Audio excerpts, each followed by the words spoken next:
आणि यानंतर बातमी आहे राजधानी दिल्लीतून कोलकात्यामध्ये झालेल्या घटनेच्या निषेधार्थ दिल्लीमध्ये आता डॉक्टरांनी आंदोलनाला सुरुवात केली। आरोग्य मंत्रालयाच्या निर्माण भवन कार्यालयासमोर आंदोलन सुरू करण्यात आले। आपण थेट आंदोलनस्थळी जाऊया। सोमेश कोलगे आपल्याला याबद्दलचे अपडेट देतोय।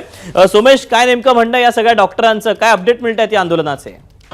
दीपक, नक्कीच आपण पाहू शकतो की सगळे डॉक्टर्स मोठ्या संख्येने निर्माण भवन येथे जे आरोग्य मंत्रालयाचं कार्यालय आहे त्या कार्यालयासमोर आंदोलनासाठी उतरलेत। आज प्रतिकात्मक पद्धतीने अनेक डॉक्टरांनी आपलं साहित्य सोबत आणलेलं आहे। ते इथे ओपीडी चालवणार आहेत। म्हणजे त्यांचं म्हणणं आहे की ज्या रुग्णांना प्राथमिक तपासणीची आवश्यकता असेल ते इथे येऊ शकतात। आपल्या सोबत काही डॉक्टर्स आहेत, आपण त्यांच्याकडून जाणून घेऊया तुमची नेमकी मागणी काय आहे, कशासाठी तुम्ही आज सगळेजण इथे जमलेला आहात? आमची पहिली मागणी आहे की जे कोणी आरोपी आहेत याच्या रेप आणि मर्डर केसमध्ये त्यांना कडीची कडी फाशीची शिक्षा झालीच पाहिजे।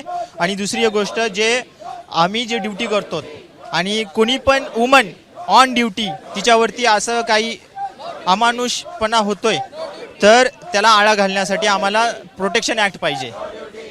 आपल्यासोबत आणखीनही काही डॉक्टर्स आहेत। आज तुम्ही सगळे इथे ओपीडी चालवणार आहात। सरकारला तुमचं नेमकं सांगणं काय मागणं आहे तुमचं सरकारकडे कलकत्त्यातील रेप केसच्या अनुषंगाने? सरकारला आमची हेच मागणी आहे की जर आम्ही हॉस्पिटलमध्ये सेफ नाही आहे तर तुम्हीच सांगा आम्ही कुठे ओपीडी चालवावी, कुठे ओटी चालवावी, कुठे सगळे पेशंटना बघायचं। आणि मेनली हे आहे की जर इकडे सगळे मिनिस्टर्स, हेल्थ मिनिस्ट्री बसतात त्यांना दाखवायचं आहे की आम्ही प्रोटेस्ट करतोय आणि लवकरात लवकर आम्हाला न्याय हवा आहे, आम्हाला सेंट्रल हेल्थकेअर प्रोटेक्शन ॲक्ट हवा आहे।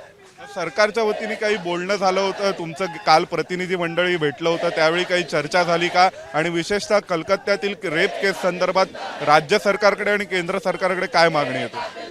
राज्य सरकार आणि केंद्र सरकारला हेच मागणी आहे की ज्यांनी हे रेप आणि ब्रुटल मर्डर केलं आहे त्यांना फाशीची सजा व्हायलाच पाहिजे आणि ते लवकरात लवकर व्हायला पाहिजे।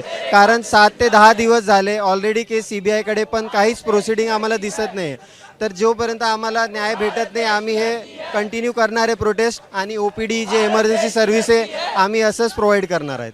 कधी एकेकाळी या देशामध्ये निर्भया कांड घडलं, त्यानंतर आपण कायद्यात काही बदल केले। आज पुन्हा कलकत्त्यामधल्या डॉक्टरवरती बलात्कार झालेला आहे ड्युटी करत असताना। तर या घटनांच्या अनुषंगाने तुमचं काय म्हणणं आहे या सगळ्या परिस्थितीकडे? म्हणजे निर्भयानंतर जो कायद्यात बदल केला पण त्याचा काही उपयोग झालेला दिसत नाहीये। जे काही 2012 नंतर जो काही कायद्यात बदल केला त्याची अमेंडमेंट झाली पाहिजे, त्याची अंमलबजावणी झाली पाहिजे। जर रूट लेवलला ती गोष्ट जर हे करत नसताल, ठासून भरत नसताल तर त्या कायद्याचा काहीच उपयोग नाहीये।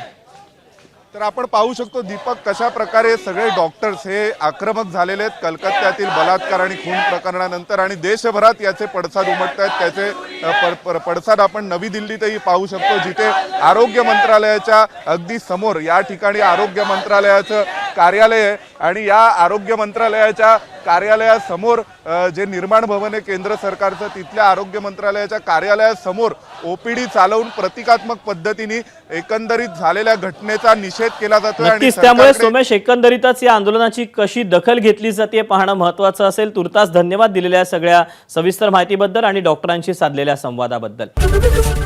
ABP माझा, उघडा डोळे बघा नीट।